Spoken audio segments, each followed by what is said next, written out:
So today we're going to be looking at doing a slightly different approach to this, as well as doing actual portfolio reviews. I think it could be quite useful to give actual breakdowns of models. Probably it makes more sense than just a simple paint overs. So today we've got our first go at that, and we've got Nestor's model here. Now, overall, I had a quick look at this before. It's a pretty nice model. There's pretty nice topology on it. Is I know that for this project he's wanting to make this a very realistic model, so there's a lot of work required to make that happen from here. Now, what we'd normally do if I receive a model from another company or anything like that I need to pick up, I'll first look and see where there might be problematic areas. So what I'll normally do is I'll take my whole model and we'll look and see for your most basic ones. Yeah, so immediately there's a bunch of n-gons and a bunch of triangles. So let's take these into a new mesh. Okay, so these are all the meshes that I would fix. Everything in here is quads, so it would just be uprising. So I'm seeing a lot of repetition, so I'm going to guess this is just going to be the heads of bolts and cylinders. Let's have a look. Yeah, so this is a very common mistake. You can get away with things like this. It's not vital, dependent on the pipeline or render engine that you're using, but overall it's just not a great modeling technique. If you're going to be making a model that you want to be super realistic, you're going to want everything to be subdivided. If I subdivide this, I'm just getting this weird sausage, and this is the problem with having that point coming. You get this kind of like a faceting effect. So I'd go in there now. What if I had this whole scene, say I wanted to do all of these at the same time, if there was some reason that I couldn't just copy, because what I would normally do is just create this first one, then copy them all across, but then you've got these ones at different angles. There's a nice wee trick that you can normally do. I don't know if this has UV maps on it, but we'll check and see.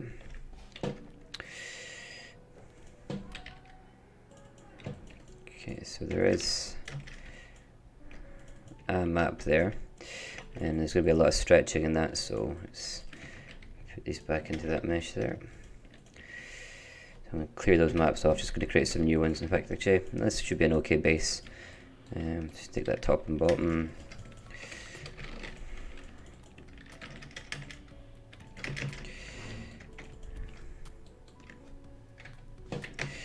There we go.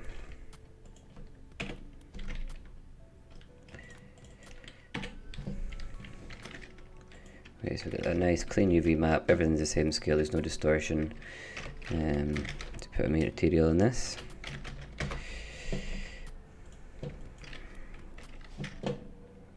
Now I'm just going to apply a basic UV checker here. Let's pick this one in here. I just use this just to make sure that I'm putting things on correctly. So transfer these over.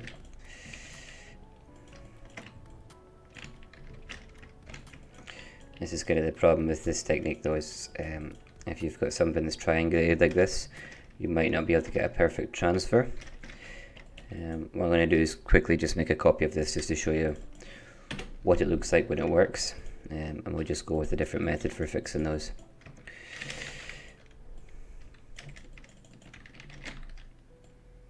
Okay, so now I have these four, so we'll imagine that's them spread out. Now, rather than me going in and modeling all these, I'll use the UVs as a modeling aid. So I can go in and get everything at once.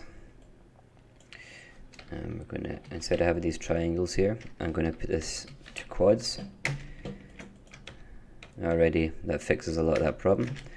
And then we can use the UVs to do our edge selection. We want to try and get everything fairly even. Okay, so there we go. Now obviously there's a bit of distortion at the ends here. And when you're modeling, if you're going to be making things that are objects which are going to be duplicated a lot, it's worth, when you make the first one, do your UVs then. It'll save you a lot of hassle later on, because now when I make the rest of this train I can just copy these, move them around, and then I'm not going to have to worry at the end, go back and re-UVing everything. And you can see let's turn this material off. You can see the difference. That's a pretty easy fix, and for all these ones in here, it's going to be very similar fixes. The same for these guys, all the bolts. If I get something like this, I'll normally just take bevel an edge in and quad off the center. And if you want to do it by hand, just select every alternative one, and it just gives you a much better effect.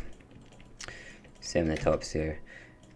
Now what I would do, for instance, if I was working on this, I'm going to guess every single one of these is exactly the same.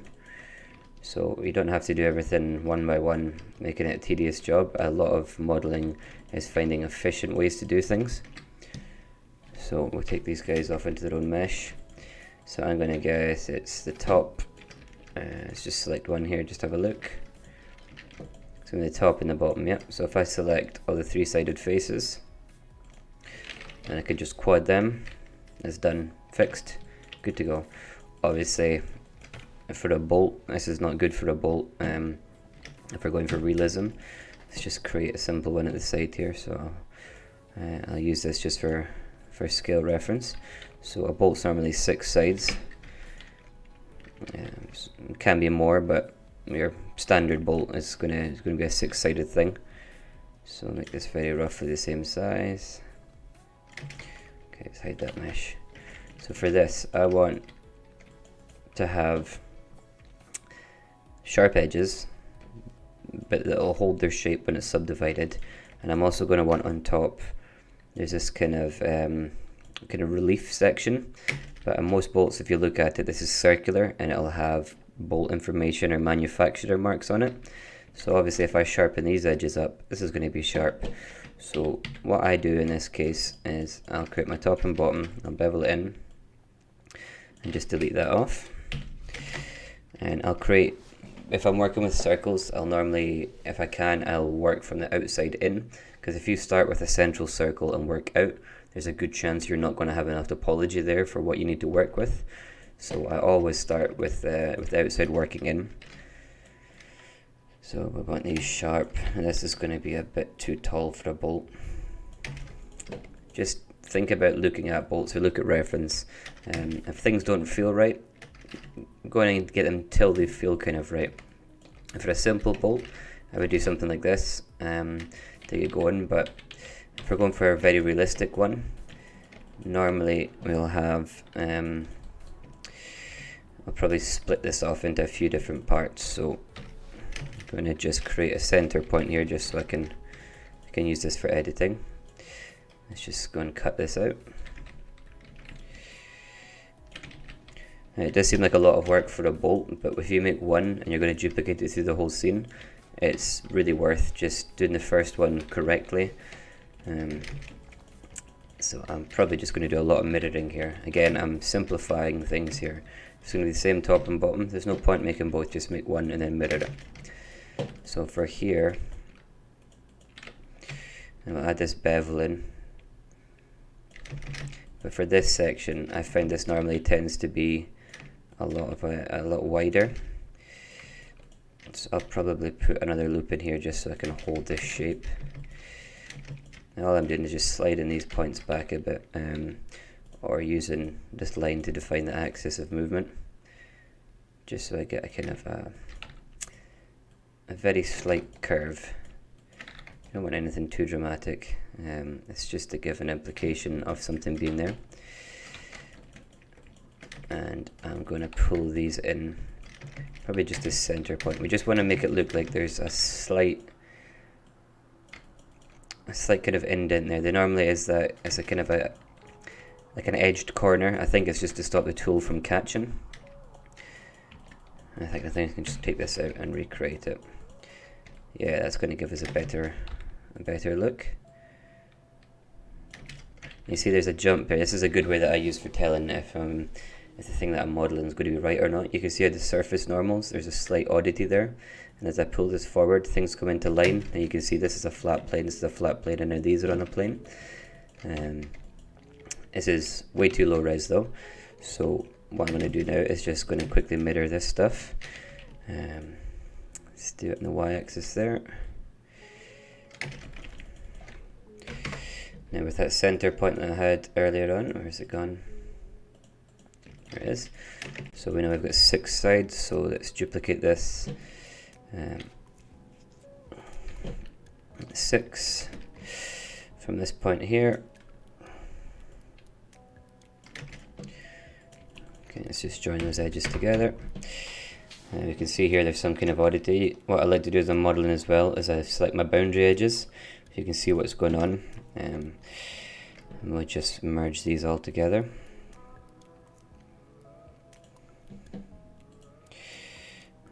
Sorry, that's jumped off the screen there. I would normally work on my other monitor, so if things jump around, I'll try and remember to put them back in. So put this to some quite small value. Let's them all join together. Okay, let's have a quick look. Everything's good. Still all quads. So we're now going to deal with this outer edges. We don't need that center one. I mean, you can keep that in and then put your loops in, but I like to keep things completely consistent. You have a symmetry on it. Just I find it easier to keep control of a mesh. Let's go and pop them on there. Same in here. Let's have a look at that. It's good to turn your wireframe on and off so you can see what's going on. I'm probably going to put a loop in there. Yeah, that's giving me much more of that kind of bolt shape. Just same in the bottom there. Now we have that issue of this central area. So for me, I use a program called Modo, so it's a really easy fix for me. I think if you're using Maya 2019, there's a similar feature in it. You can simply just create a circle out of the selection. I'll take the sub D off there, so now I've got that central one. I see now we're going to have a problem here that would normally get ignored, but this loop that we've put in first is going to create this ledge, so we're going to take that out for now. I always have this, you should always have this edge loop here, because if I just pull this in and create my center, this, you see the deformation is going to happen here. If you put a texture on that, you're going to get some crazy stretching, which you always want to avoid. Let's just put some loops in here.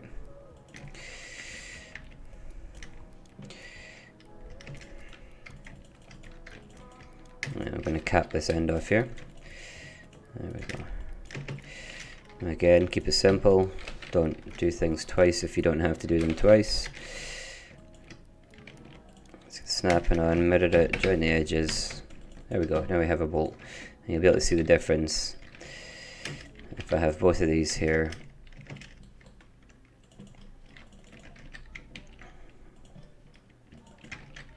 Let's put these into a separate mesh. And these are subdivided. One looks like a bolt, and there is an indication. If you go from a distance, you can see a slight kind of shaping on it, but that's never going to sell as being a bolt. Just yes, really simple fix. It doesn't take any time at all to do it. And then all I do for this one is to just go ahead and say, let's create the 2 of these. And then it's really easy just to go in and replace these. You can just do like a duplicate along, or kind of an array.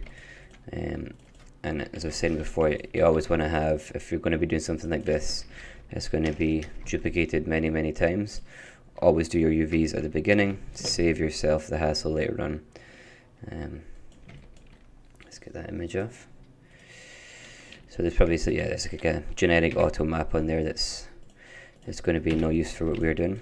So let's just clear all of them off. So for this, I'm probably going to put a seam here.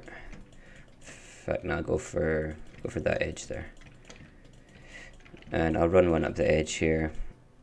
It's an okay place to put a seam because there's normally some kind of like manufacturing artifacts and things like that. Okay.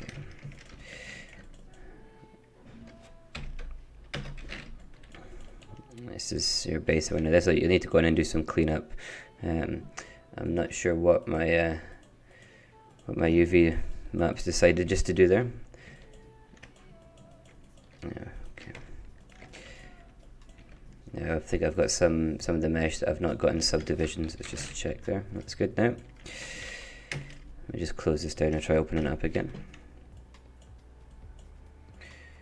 Let's turn that off. Okay, that's much better.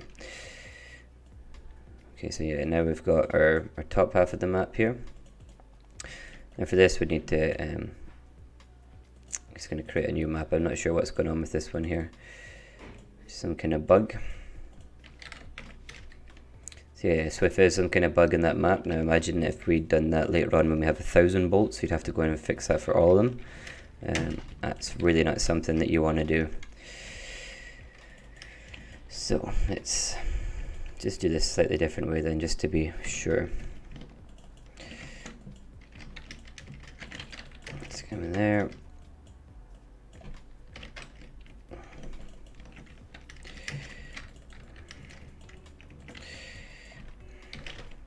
Now you can go in and select things, but if you try and think about how this mesh works, I've already got a top and bottom. So again, use the UVs. If you've got information, use it.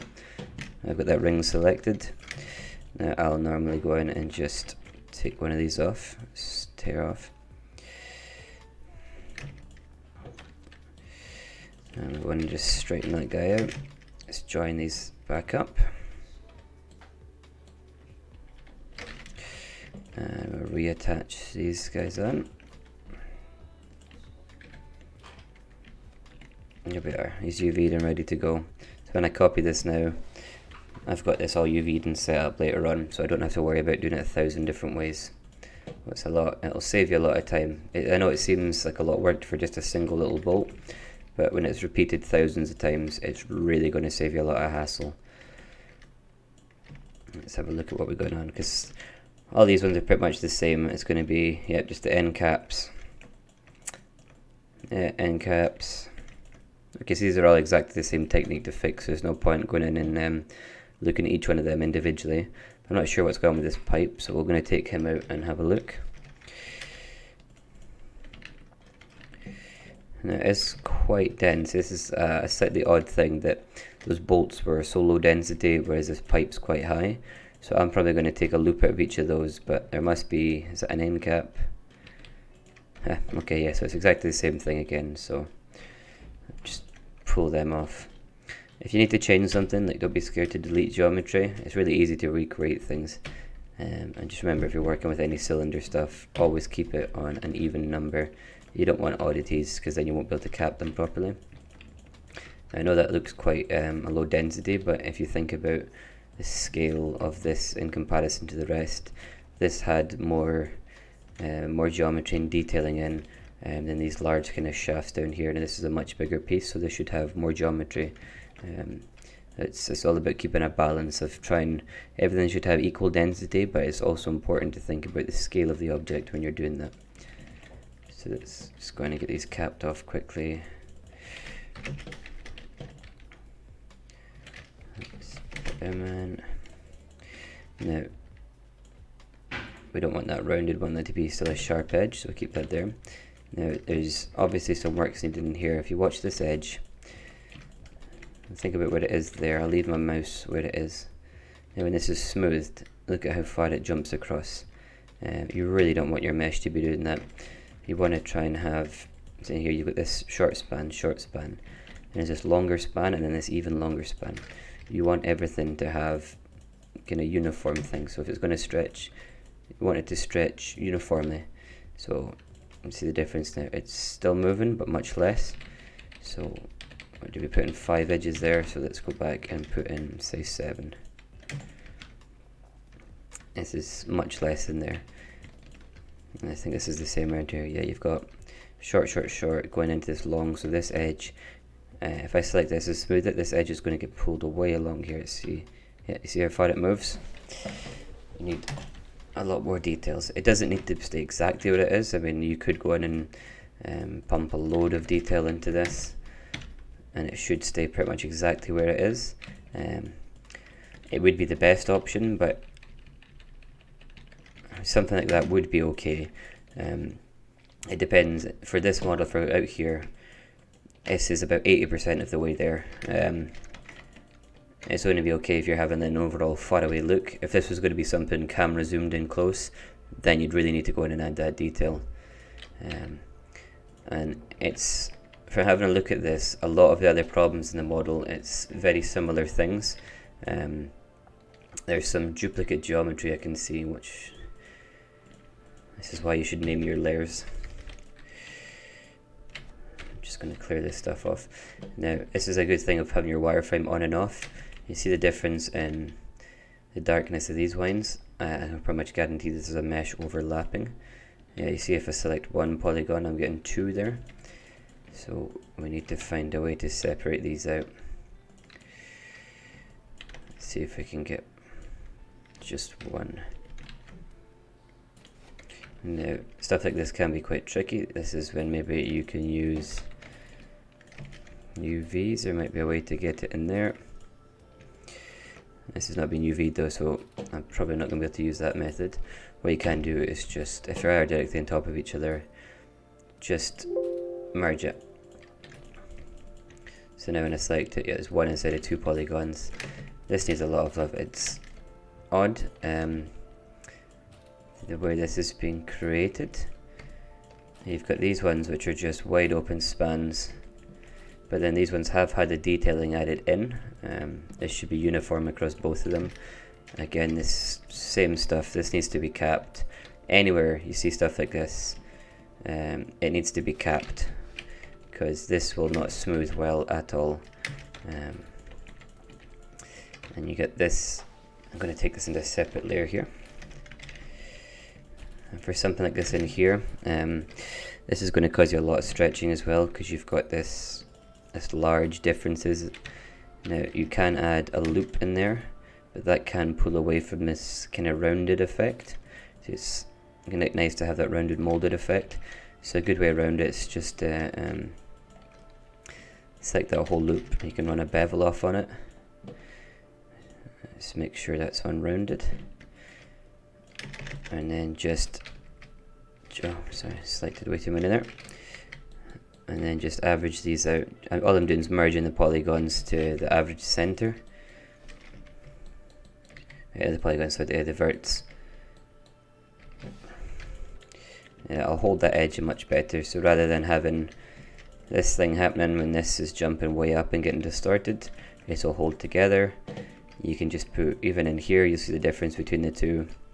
Just hold the shape nicer. It keeps your nice circular feeling in there. Even on here, you can run sometimes I'll push the bevel to the extreme, just so it gives you a round out thing. If you're using Maya, I think you can just, I can't remember the tool's called.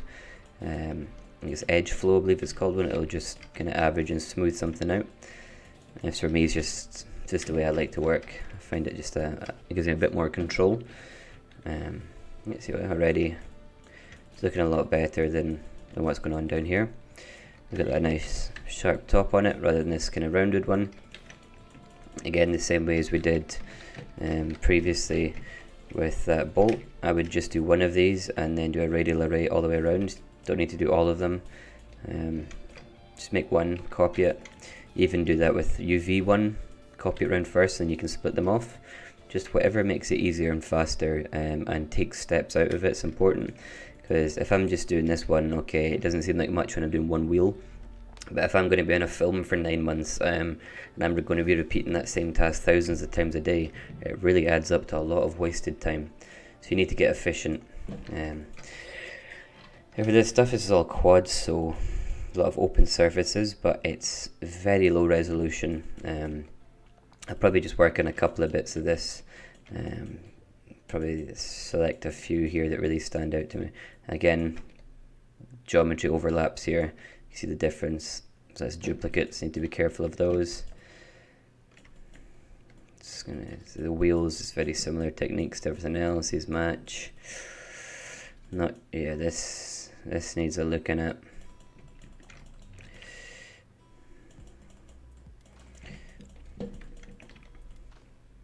There's nothing wrong in the way this has been created as a model. It's all right. I know the guys who made it is fairly kind of new to getting into the 3D side of things. So a lot of stuff like this is not so much about skill. It's just general technique that you build up over time, and you only get it by just constantly going through things and finding ways to improve. This is why I wanted to do this today, is to try and impart some of that technique, so rather than you having to waste a couple of years of your life finding out how all these little tips and tricks work, just do it all at once. We'll learn it here today and we can help a bunch of people at the same time. So now these I'm just picking out because these are pretty much, looking at this, the common offences are exactly the same across the whole thing. There was one other bit, just if we're going for realism, I think it was, yeah, it was that one. Okay, so I'm going to start with this one. So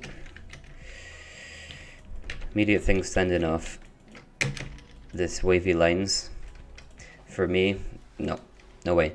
This is going to give you stretching and distortion of things you don't want. Front of this plate is going to be flat, but there's no support loop on the inside, so this is going to pull in. That's not good. Super easy to fix. Doesn't take any time at all. This is when I'm modeling something at work. So I work at Frame Store in the film department. This is fine. This is what we call like a blocking model. When it's not going to be perfect, you just go in and jam this stuff in. You do your, so I'll have whatever we'll have. Just turn these back on. Let's add in. All I'm doing is just getting an HDRI here. It's quite hard to work everything on one screen. So I'll normally have one screen for working, and the other screen I'll have all my infos, my maps, all the kind of stuff that I need access to, but they just take up space by being in the way. So I'll do my block model, and at the end of the day, just run this off quickly. This might be a wee bit slower because I'm doing the recording at the same time here. But yeah, run off your base render, submitting this for dailies. This way the guys will go, okay, the proportion's right or wrong, this needs to be longer, these need to be shorter. You do this first with your blocking, because it's a complete waste of time to create everything, go full high res, spend all day on it, just to have it be such a simple thing of this needs to be longer. Then you're going to have to go in and do so much work to edit everything. So from looking at this model, this is what I would call like a blocking stage model. So there are some common problems on it, but there's nothing wrong with them essentially, for getting everything planned out. It's just taking that to this next level, that's the bit that takes a bit of time. So we're going to start with this one. So in fact, let me go back in. I'm going to copy this one over just so we can see the difference at the end.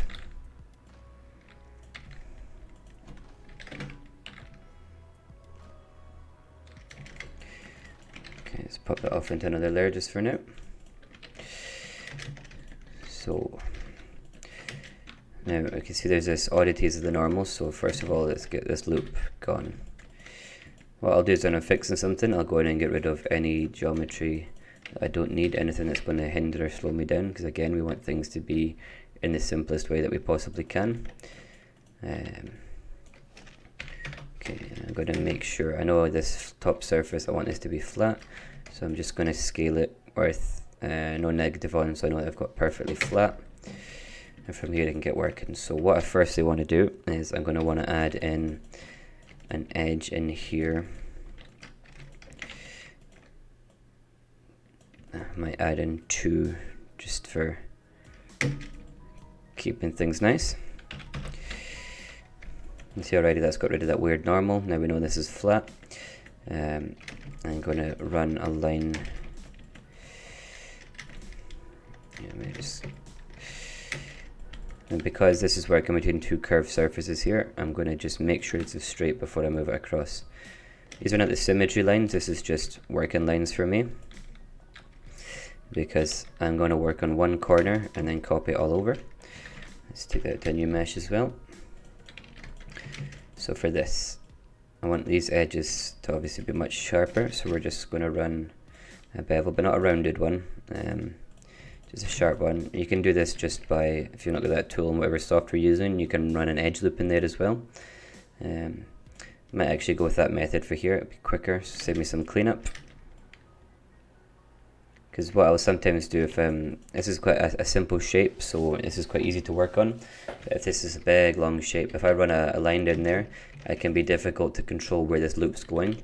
But if it is a complex shape, I will normally go in and do the bevel, so that way I can manually control exactly where this loop is going. But for this one, that's not so much of a problem. It's quite an easy to control shape.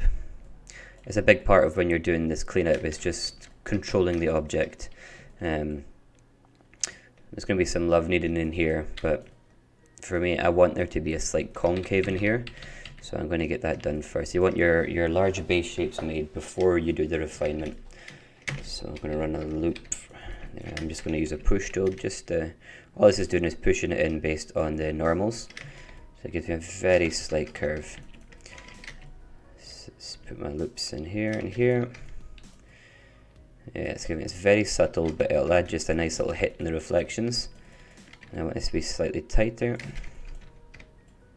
Yeah, okay, that's good. So now let's add in my controls for these edges.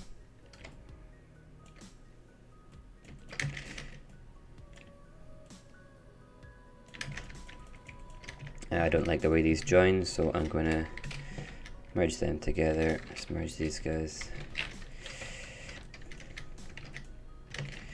Yeah, okay, that's more what I'm after. I'm going to try and move this into match, because this is essentially going to end up becoming an edge loop. Make sure these are perfectly straight. I do have a little script that sometimes, it's not a script, it's a macro that I've got to set up. So I set it exactly to an axis, but just to save any confusion, because I know everybody has different setups, I'm just going to try and stick to using as much as I can of the basic built-in tools. So let's get him in there. Now I'm probably going to speed up a little bit here because I'm not going at working pace, so I probably won't speak through this, but I'll speed up to kind of the pace that I'd work at, just so you can get an idea of how I'd actually go about this. So I'll clear these out and I'll give you an example of the kind of speed you can get up to. Just clear these out again. Okay, so let's get this thing built up properly.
Okay, so that'd be a really easy way to fix that.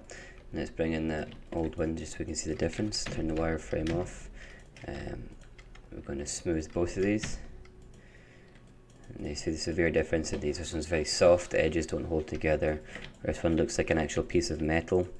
You can go in and add imperfections, because this is very perfect CG wise. So if you're going for realism, you'd want to go in later on and probably just in ZBrush add some bumps, scuff, dirt, that kind of thing, just to make it look something used and real. Okay, let's go back. Oh, no, don't want to render it. Let's go in and find another one of these bits. Let's clear this out. This is a really simple one to fix, just for this wall here. It's fine to have this intersecting if you want, but if we're going for realism, you're going to want to have things that work as they actually should. So this, getting my snapping on here, should be against the wall, not sticking through it. Let's get rid of that. Same in here. This should be cut out. This shouldn't be intersecting through. The thing with making things realistic, it takes a lot more work because you need things to actually be physically accurate and correct. So it does take a lot more thought process, but the results you get at the end are far better. So I'm not going to do this whole thing, just quickly make a rough mock-up of that edge.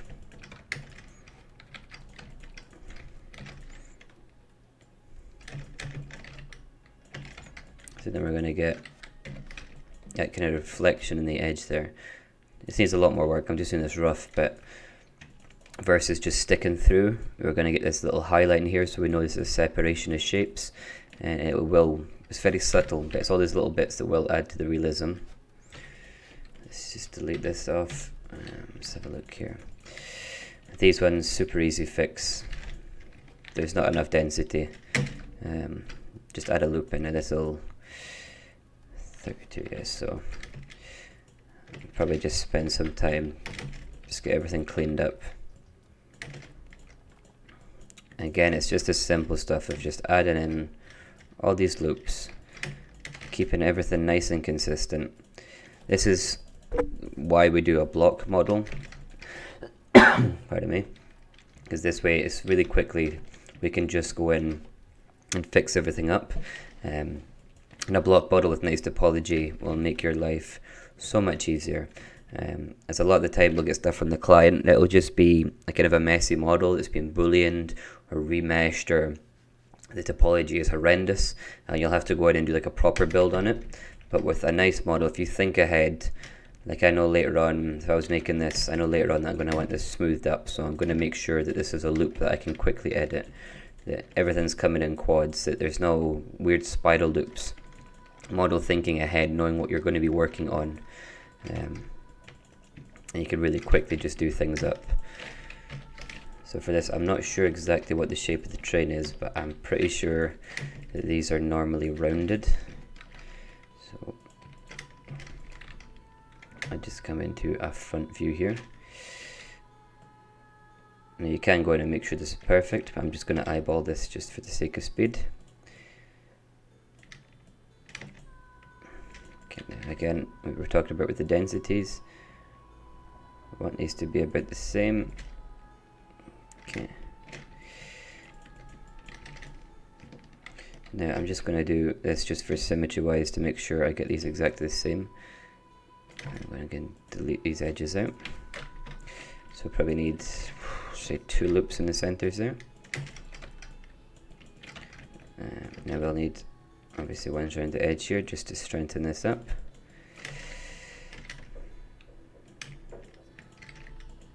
Put this back to 3. I always like to do 3, so I've got one edge to hold the one loop to hold the edge on either side, and then a center one. If I just do 2, I'll show you for example here. This will hold the edge, but this line is also jumping in, so I like to add a 3rd one in there, and it just keeps hold that shape exactly where I want it. There's no point putting effort into creating this for it just not to come out the way that you imagined. That's a slightly nicer shape, or if we were wanting that to be sharper, I'd probably still keep a bit of that curvature in just for some interest, unless it's really not there in the reference. Just pop a little loop in there, so that'll hold it. It'll give it that kind of sharp highlight that you're going to want to catch, and you get this nice rounded effect. It just makes things look a lot nicer. Super quick and easy to fix. Now this is going to be an interesting bit. So what have we got here? Same thing, consistent edges across everything. So loops do nothing for us. Add in your control loops, want everything held together. I think these will probably be the same issue. Let's have a look.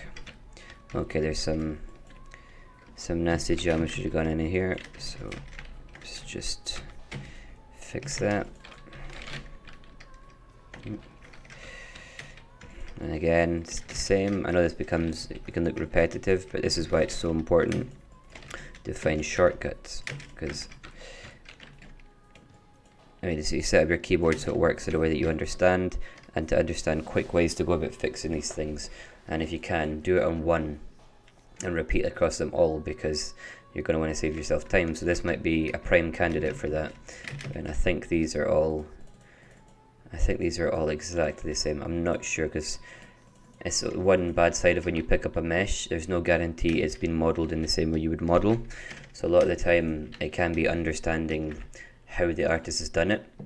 That's why we like to try and have everything consistent, so that no matter what artist is working on a project, everybody's kind of on the same page, everything works the same. When it goes to texturing, they'll be able to deal with it in the same manner. It makes everything easy overall, because you're not going to be working on just your model, you're working in a team who all need to be able to work efficiently together. So I'm just going to quickly UV this one. This will be a better example of that technique I was showing you earlier. I'm just going to make sure these are nice and straight.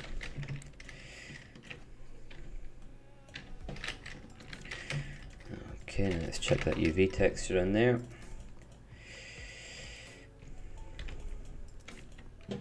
Perfect.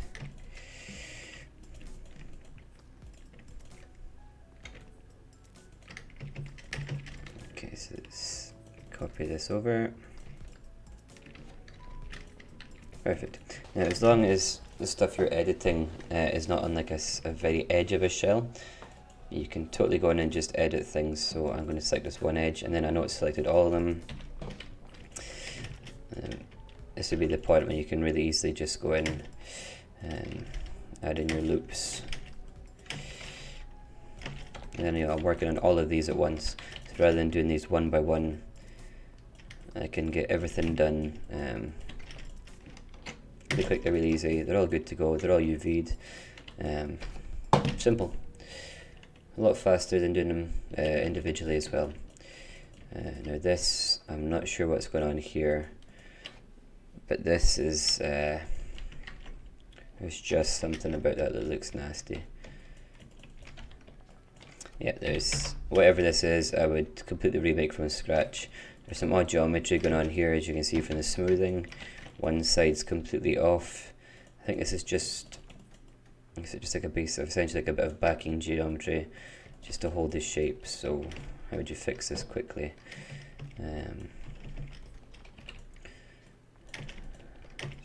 Let's get rid of all this stuff in the middle. And the reason I'm pulling that edge up there is so that I've still got that exactly same position to work from. So I don't have to go in and completely start from scratch. Okay, yeah, there's something. Just going to need a loop across it. So this is, I believe, the center point in here, but there is no line on the actual center. So let's just quickly go ahead and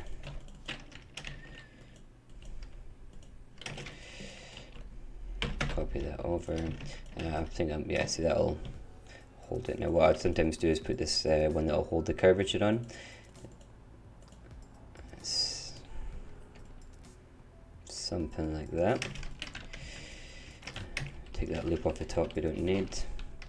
This is a piece of single-sided geometry, which is not possible in real life. I'm just going to take that one off. There's just something about that one I don't like. That one as well. I'm going to push these out slightly. Yeah, that's better. So everything, if you're making this for real life, everything needs thickness. Even a piece of paper, super thin, has a thickness. It might be very small and imperceptible to you, but it's there. So this needs to be in your modeling as well. Snapping on there.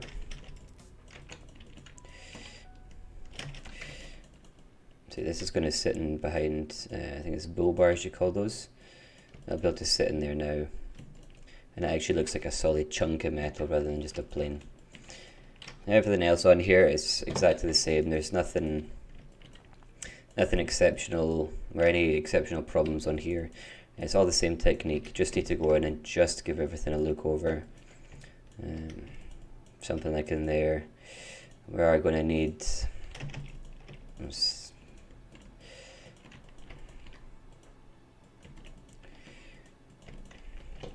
I'd go in and add in I can have a second loop in there. Same technique as before, put it in, add in a loop. I'll always try and have, where possible, at least two loops relating to every edge rather than just one. It just helps things get you get a lot more control. Yeah, there's an edge that's been created in there that we need to be gotten rid of, but that's just a simple cleanup. I just cut part of it off remove it, and paste things back on and rejoin stuff. But yeah, everything else on here, general understanding the topology looks fine. Just that needs a lot of love, but that's just densities. I'd probably, rather than having this going all up to one point here, I'd kind of split these off. Obviously this is going to be ugly geometry because I'm just rushing through this, but have this as individual corners because now I can control these. So I can run a loop that'll come all the way down this seam along here and down. Whereas with that previous one, if I run a loop down this edge, it's going to come down here and it's going to shoot off in this direction. Then I'm going to have a separate loop for here that's going to come down here, and then this central point I'll get a lot of deformation. So just try and think about the flow of an object. This edge wants to be consistent, so I want to be able to run an edge down here. So to do that, I need to make sure this flow stays the same. It's going to be no good this kind of 5-point, like a spider almost. Yeah, you see the effect it has there. Even with that bad remake of the topology, already that's starting to hold its shape, and that's with it still being really ugly and uneven.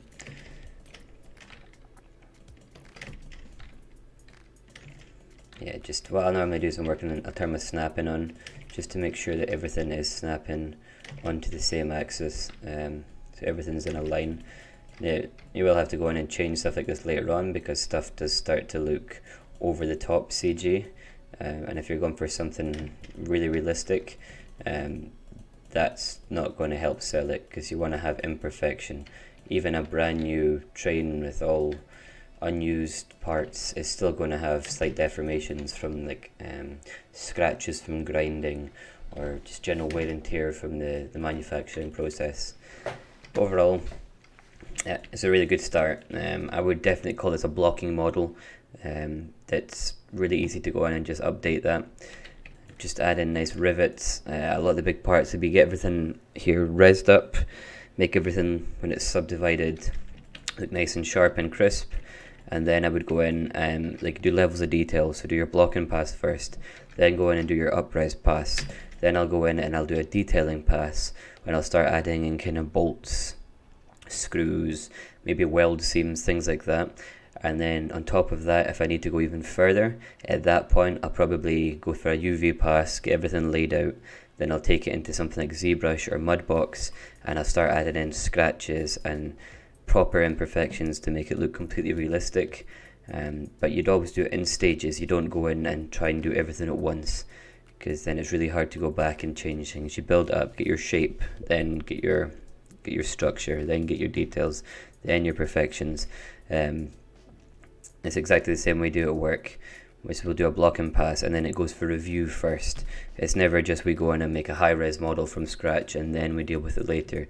You do it in steps and stages, and a big part would be like when we're in that second or third stage, when I've already done I've got everything subdivided, it'll go to texturing at that point, and they'll start texturing it while I'm also working on the third layer of adding extra details on top.